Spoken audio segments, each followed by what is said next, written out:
Good morning, students. Today I am starting the new chapter, the third chapter of your biology part, that is how do organisms reproduce. I am not going in much detail of your chapter. Today in this video I am just telling you the some of the important points, or you can say introduction of this chapter. So let's start with the important term, that is reproduction. Reproduction simply means that the organisms are going to produce young ones of their own type. So here offsprings will be there. See, if we are talking about next generation, अगर हम next generation की बात करते हैं तो हम next generation को क्या बोलते हैं? Progeny बोलते हैं, और you can use the word offspring. हम दोनों ही टर्म बीच में यूज करेंगे. इट कैन बी प्रोजेनी और ऑफस्प्रिंग. सो एक ऑर्गेनिज्म अपनी प्रोजेनी, अपने यंग वंस प्रोड्यूस करता है अपने ही जैसे, और उस प्रोसेस को हम क्या बोलते हैं? रिप्रोडक्शन बोलते हैं. Now why this process reproduction is important? ये प्रोसेस इम्पोर्टेंट है ताकि हर एक स्पीशीज अर्थ के ऊपर सर्वाइव कर सके. The number of members of the species will be maintained by the process of reproduction, because हर एक स्पीशीज की एक लाइफ टाइम होती है, लाइफ स्पैन होता है. जब कंप्लीट लाइफ स्पैन अटेन हो जाएगा then the death of the organism takes place.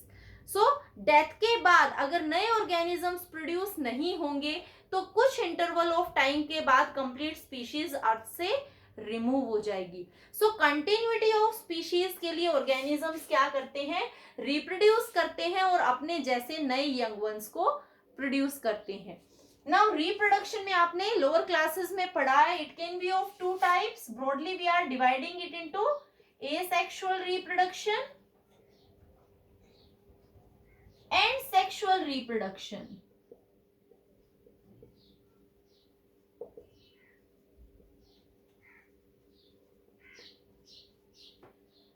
Asexual reproduction means only single parent is involved, means only one organism is having the capability of reproduction.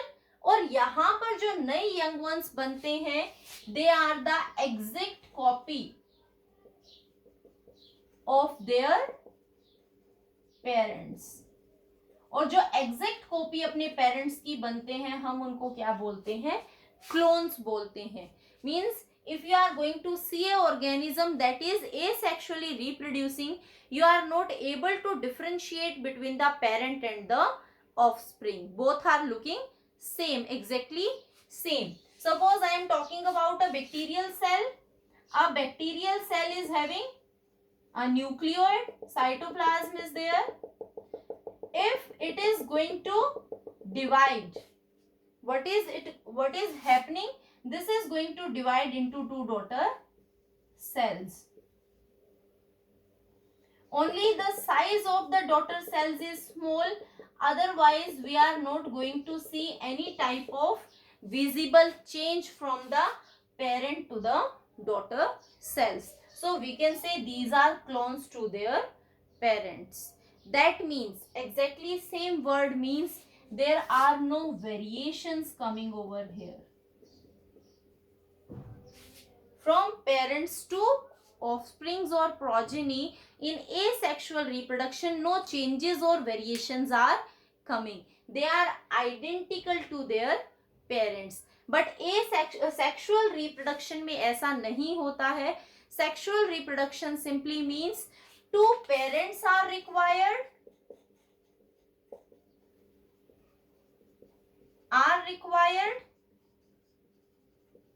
and these parents are of opposite sex. One should be male parent, one should be female parent. और दोनों ही parents क्या produce करते हैं? Gametes produce करते हैं. ये gametes fertilize करते हैं और यहाँ इनके fertilization से बनता है zygote, और zygote से एक नया individual form होता है. So one should be a male parent, another should be a female parent. The male parent is going to produce male gametes, that are sperms, and the female parrot is going to produce the female gamete, that is ovum, and fertilization means their fusion is known as fertilization. It is leading to the formation of zygote, and this zygote is developing into embryo. Finally it is going to develop into a fetus. If we are talking about a animal, and then birth of an animal is going to take place. This is how sexual reproduction is taking place, but all these steps are not going to happen in asexual reproduction. This is the basic difference between asexual and sexual reproduction. I want to talk about the word variations which I have used over here. यहाँ हमने बोला कि variations नहीं आती हैं, parent के exact copy होती है ऑफस्प्रिंग. हम यहाँ पर ऐसा नहीं बोलते हैं. यहाँ जो पेरेंट से नया ऑर्गेनिज्म बनता है वो अपने पेरेंट्स के सिमिलर होता है. मीन्स अगर हम ह्यूमन बींग्स देखें तो ह्यूमन बींग के जो प्रोजेनी होंगी वो ह्यूमन जैसी ही रिजेंबल करेंगी, लेकिन वो अपने पेरेंट्स के कंप्लीटली आइडेंटिकल नहीं होती हैं. They are differences. और जो ये पेरेंट्स से ऑफस्प्रिंग में डिफरेंस आता है, इस डिफरेंस को हम बोलते हैं वेरिएशन. इस वेरिएशन के बहुत सारे रीजंस हैं. हम उन्हीं रीजंस की बात करेंगे that what are the reasons for these variations. Reasons कहाँ से आते हैं? The reason first one is the reason when gamete formation is taking place. What happens when gamete formation is taking place? A process called meiosis. So from meiosis gametes are formed. Gametes meiosis की help से बनते हैं. meiosis क्या होता है? There are two type of cell division. One is mitosis and one is meiosis. Mitosis हम जानते हैं हमारी बॉडी की सोमेटिक सेल्स में होता है, और मियोसिस हमारी बॉडी की जर्म लाइन सेल्स में होता है, वो सेल्स जो रिप्रोडक्शन में इन्वॉल्व होती हैं. सपोज मैं एक ह्यूमन सेल का एग्जांपल लेती हूँ. This is a human cell and nucleus में कितने क्रोमोसोम्स प्रेजेंट हैं?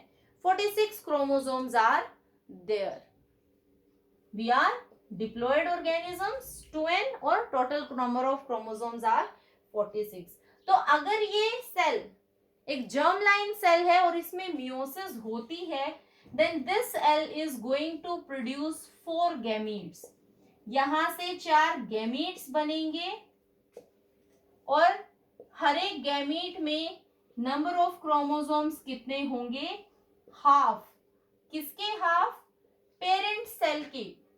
जितने क्रोमोसोम्स पेरेंट सेल में प्रेजेंट हैं उससे हाफ नंबर ऑफ क्रोमोसोम्स किस में प्रेजेंट होते हैं? गैमीट्स में प्रेजेंट होते हैं. And these all are n haploid in nature. So this is how gamete formation is taking place. Now 46 chromosome से हमारा मतलब है कि हर एक क्रोमोसोम पेयर में प्रेजेंट है. This is how each chromosome is present up to 23, और हर एक पेयर में से गैमीट में सिर्फ एक क्रोमोसोम जाएगा. Now this is a completely random chance that out of this pair, suppose I am taking chromosome number 1, equal chances are of, इसके भी उतने ही चांसेस हैं जितने की इस क्रोमोसोम के चांसेस हैं गैमीट में इनहेरिट होने की. दूसरी बात हम ये कह सकते हैं that the chance of inheritance और chance of transfer of chromosomes is completely random, और इसी रैंडम इनहेरिटेंस की वजह से वेरिएशंस आती हैं. So there is random inheritance और random transfer of chromosomes in gametes. Gametes में क्रोमोसोम्स का ट्रांसफर रैंडम होता है. यहां से 23 क्रोमोसोम्स ही जाएंगे. रिमेंबर क्रोमोसोम्स पूरे के पूरे 23 जाते हैं, लेकिन पेयर में से कौन सा जाएगा वो कंप्लीटली रैंडम सिचुएशन होती है, जिसकी वजह से इनमें चेंजेस आते हैं। दूसरी चीज, अब fusion of the gametes is also random. कौन सा फीमेल गैमीट किस मेल गैमीट के साथ फ्यूज करेगा, that is completely a random chance, and this is also leading to variation. और इसकी वजह से एक ही कपल के दो चिल्ड्रन भी एक जैसे, एक दूसरे से आइडेंटिकल नहीं होते हैं। So random chance of fusion of gametes. Gametes के फ्यूजन का भी चांस कैसा होता है, रैंडम होता है। So this is also leading to variations during sexual reproduction. हम पहले ही बता चुके हैं एसेक्सुअल रिप्रोडक्शन में वेरिएशंस नहीं आती है। अगली चीज, these are some of the points जिनकी वजह से वेरिएशंस आती हैं। Another thing is DNA copying, और you can say DNA replication.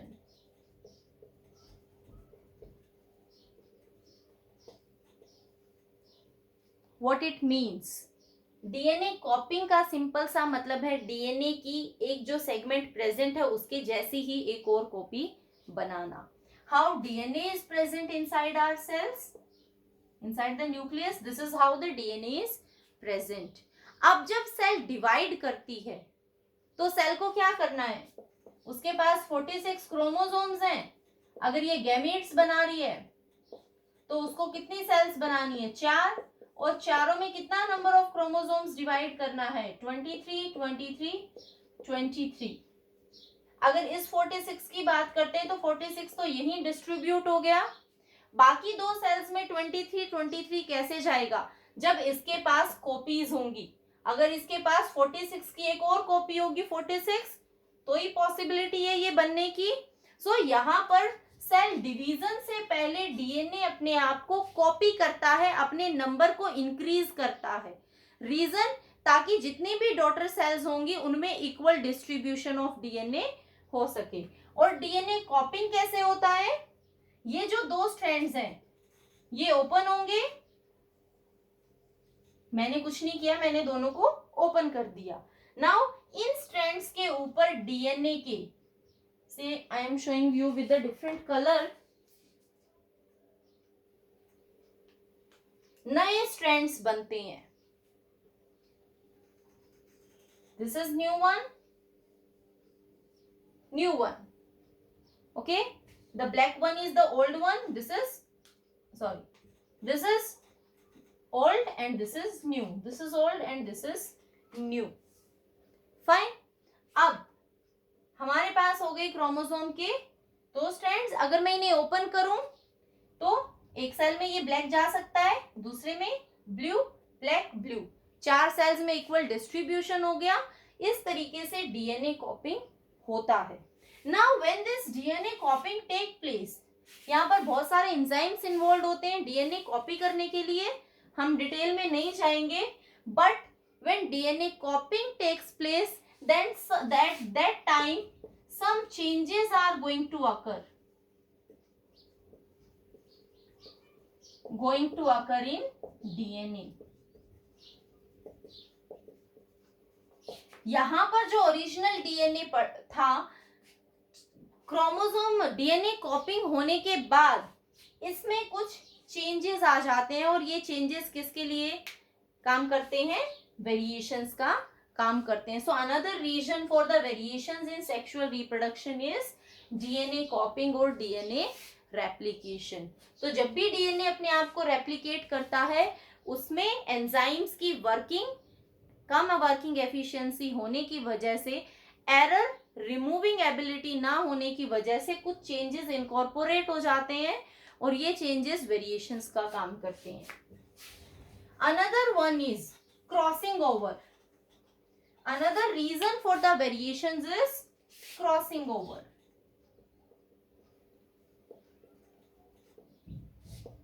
Crossing over का क्या मतलब है, क्रॉसिंग ओवर का सिंपल सा मतलब है, हमें ये पता है कि हमारे सेल्स में हर एक क्रोमोसोम कैसे प्रेजेंट है, पेयर्स में प्रेजेंट है, means homologous chromosomes are present. So I am drawing one homologous chromosome. ये एक homologous chromosome है. homologous chromosome का मतलब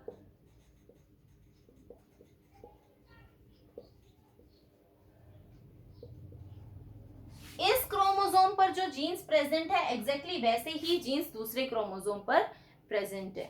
अगर हम इनकी इन क्रोमेटिड्स की बात करते हैं तो एक ही क्रोमोसोम की जो दो क्रोमेटिड्स हैं उनको हम बोलते हैं सिस्टर क्रोमेटिड्स,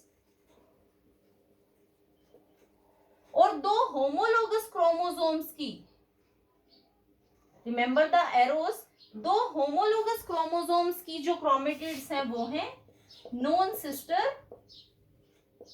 क्रोमेटिड्स.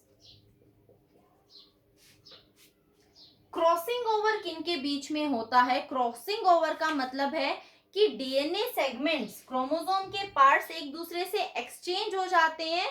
किनके बीच में? Non sister chromatids of homologous chromosomes. I am writing the definition over here. DNA segments changes between non-sister chromatids of homologous chromosomes. क्या रिजल्ट होता है? Let me show you the result. This is this one, this is the second one, and this is what is going to happen. This is how crossing over is taking place. So ये वाला जो segment है इस DNA का ये इसके साथ attach हो जाएगा और इसका जो ये सेगमेंट था ये इसके साथ अटैच हो जाएगा. और अब सिचुएशन कैसी होगी? Let me show this over here. यहां वाले क्रोमोसोम का कुछ पार्ट कैसा होगा? ब्लू इन कलर, क्योंकि वो इस क्रोमोसोम का आकर अटैच हो गया. जो दूसरे वाला क्रोमोसोम है उसमें यहां का पार्टीशन कैसा होगा? ब्लैक इन कलर, बिकॉज वो ऊपर वाले क्रोमोसोम से आके अटैच हुआ था. सो जिस क्रोमोसोमल सेगमेंट को इसके साथ जाना चाहिए था वो दूसरे क्रोमोसोम के साथ इनहेरिट हो रहा है. This is crossing over and this crossing over is also leading to variations. अभी हमने सिर्फ रीजंस डिस्कस किए कि सेक्सुअल रिप्रोडक्शन में वेरिएशंस क्यों आती हैं. So the reasons are there is random separation of chromosomes during gamete formation, first reason, and there is random fusion of male and female gametes. Then during DNA copying some of the errors are occurring, and because of these errors there are changes that are coming in DNA. And the fourth one is crossing over, and because of this crossing over the segment of chromosomes are getting changed. So these are the reasons why we are saying that in sexual reproduction variations are more as compared to asexual reproduction. और इन variations, जो भी हम variations changes की बात करते हैं, ये changes या ये variations important क्यों हैं? ये variations हमें changing environment में survive करने में help करती हैं. So these are helping us to adapt ourselves in the changing environment. Means जिस organism में जितनी ज़्यादा variations आएंगी वो अपने आप को changing environment में उतना ही अच्छे से adapt कर सकता है. First thing. Now second thing is that these variations are leading to evolution. नई species बनाने में भी help करती हैं ये variations. That's why these variations are so much important. Now you can easily differentiate between asexual and sexual reproduction. So this was a brief about some of the important things which you must know. Next time we will start our chapter, means we are going to discuss the different methods of asexual reproduction.